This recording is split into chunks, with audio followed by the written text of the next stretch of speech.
کل جمعے کا دن ہے اور جمعے کے دن کی احادیث کے اندر کثرت کے ساتھ فضیلت وارد ہوئی ہے۔ حدیث کے اندر ہے کہ آپ صلی اللہ علیہ وسلم نے ارشاد فرمایا کہ جو شخص جمعے کے دن اچھی طرح سے نہائے، پھر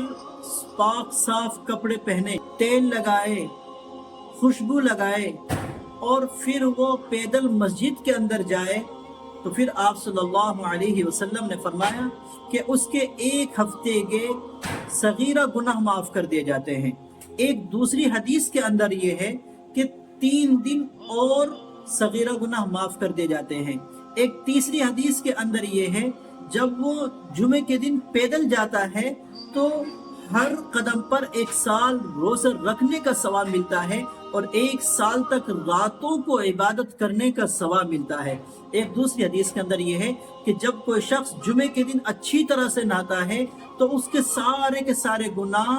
بالوں کی جڑ تک جو گناہ ہیں ان گناہوں کو بھی نکال دیا جاتا ہے۔ یہ سب جمعے کے دن کی فضیلت ہے۔ اب اگر کوئی شخص ان سب فضیلوں کے باوجود بھی جمعے کے دن کی قدر نہ کرے اور جمعہ کو چھوڑ دے، جمعے سے بڑی محرومی کی اور کیا بات ہو سکتی ہے؟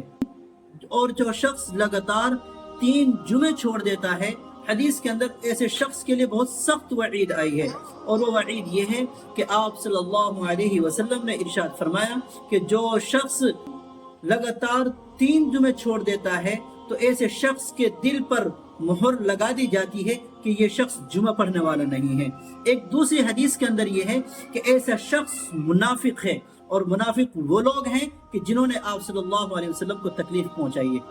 اس لیے ہم جمعے کے دن کی قدر کریں اور اس کی عزت کریں اور اچھے سے نہا دھو کر جمعے کے دن اذان ہوتے ہی مسجد میں جانے کی کوشش کریں اور جمعہ بالکل نہ چھوڑیں۔ اور جمعے کا دن ایسا دن ہے کہ اس دن میں ایک لمحہ ایسا آتا ہے کہ جو بھی انسان مانگتا ہے اللہ اس کی مراد کو ضرور پوری کرتے ہیں۔ اور جب خطبہ ہوتا ہے اور خطبے کے بیچ میں جب امام صاحب بیٹھتے ہیں، یعنی پہلا خطبہ پڑھنے کے بعد پھر بیٹھتے ہیں اور دوسرے خطبے کے لیے کھڑے ہوتے ہیں، تو جب خطبے کے درمیان میں جو بیٹھتے ہیں، جو بیٹھنے کا جو وقت ہے، اس وقت بھی انسان جو کچھ مانگتا ہے اس کی وہ ساری مرادیں پوری کی جاتی ہے۔ اللہ ہم سب کو جمعے کے دن کی قدر کرنے کی توفیق عطا فرمائے۔